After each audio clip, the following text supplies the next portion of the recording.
welcome to another trip report. I am just connecting here at Miami International Airport, having just flown in from New York JFK. That was a previous video on this channel which you'll have seen if you are a subscriber.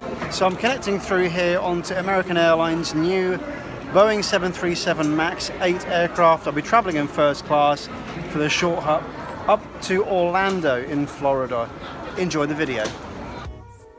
American Airlines are the dominant carrier here at Miami International Airport. It's a really important hub for them and it provides easy access into South and Central America.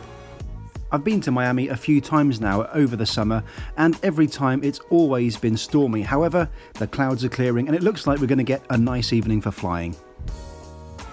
I still have Oneworld Sapphire frequent flyer status with British Airways, and that's good enough to get me into the flagship lounge, which was recently renovated here at Miami.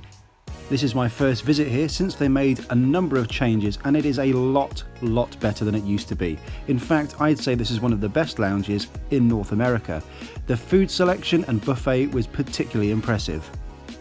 Those of you who watched my previous video of the flight down from JFK know that I was particularly disappointed with the food on board, but here I'm able to have a proper dinner and that makes me very happy, as does this post-mix machine. This is one of the better facilities you can find in many new American Airlines lounges. Overall, this is an excellent lounge, and well done American Airlines for really upping their lounge game here at Miami. This is a significant improvement. There is some film of the old Admirals Club which used to be on this site in another video of mine, and I'll leave the link in the description below.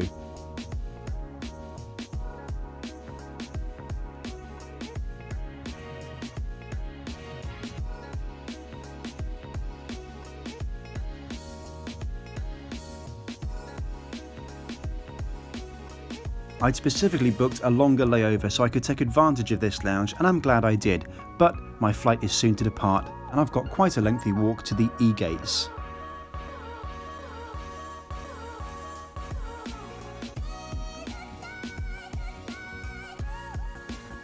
And here's our aircraft, a beautiful brand new Boeing 737 MAX of American Airlines. There's been quite a lot of negative publicity about the passenger experience on the 737 MAX, so I was curious to try it for myself.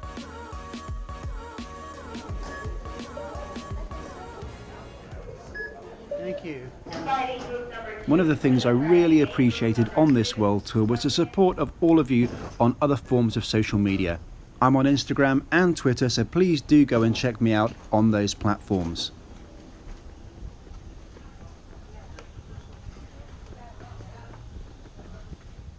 In a break from my usual form, I'm actually not one of the first on board, and there are already several first-class passengers who are in the cabin ahead of me.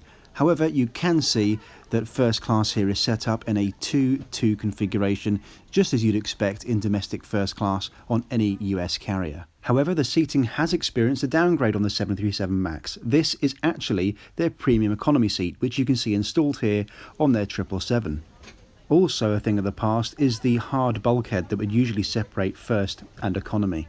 The seat pitch has also reduced by a couple of inches, however it's still pretty generous, much better than you get in Europe, and I don't think it makes too much of a difference unless you're really tall. American have also chosen not to install seatback TVs. In-flight entertainment is delivered via your device and streaming through Wi-Fi. There are other subtle changes too. The overhead bins are absolutely massive on the 737 MAX, and the new seats do not convey the little flick-out tables that I found so useful on the 737-800 series that American have. Despite what I consider to be a seating downgrade and the loss of some small seat amenities, I do think the 737 MAX offers a much better passenger experience. The ambience is much better than on older 737 aircraft, and I've thought the same thing on every 737 MAX I've been on, regardless of airline. After a quick pre-departure drink, and by the way, why don't European airlines bother with this? We're on our way.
On climb out, we're lucky to get some fantastic views of Miami and the greater Miami area. It's a stunning night for flying, and now's a good time to look at the route map for our short hop up to Orlando. Today's flight is just 192 miles. We'll be travelling at an altitude of 20,000 feet, and it'll take us just 40 minutes.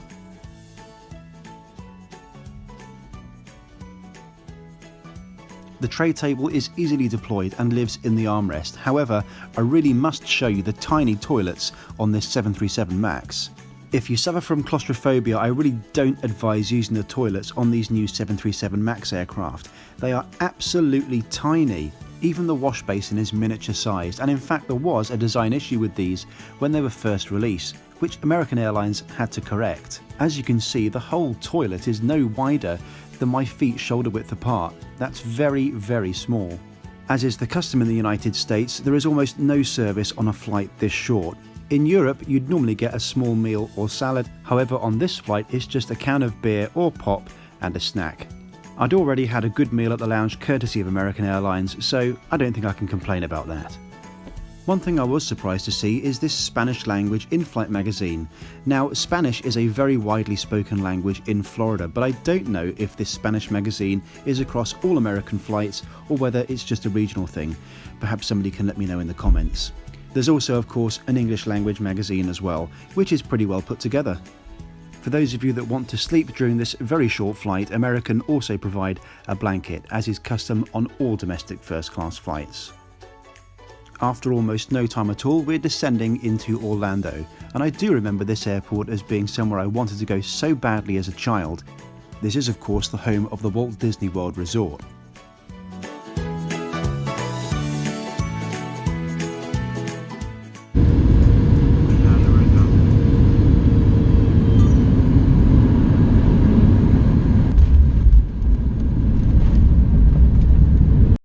So to sum up, as those of you who watched my previous report know, this was booked on a through ticket from New York via Miami to Orlando and cost me just shy of £200.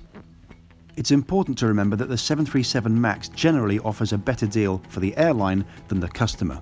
It's all about saving fuel and operating more efficiently.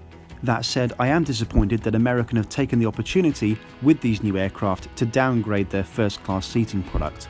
While I think the passenger experience is basically saved by the improved ambience on board, I do hope that this inferior seating trend is not one that we'll be seeing more of in the United States. And that is it, guys. It is exactly midnight and I've just got to my hotel here in Orlando. I'm overnighting here, and then the next video that you'll see on this channel will be Frontier Airlines. Never flown with them before. I'll be flying up to Atlanta in Georgia with them on an Airbus A321. As far as today's trip went, let me know what you thought about the new 737 MAX in the comments below. Let me know if you think you would fit in the tiny forward toilet that you saw in the video. But until then, please subscribe and I'll see you next time.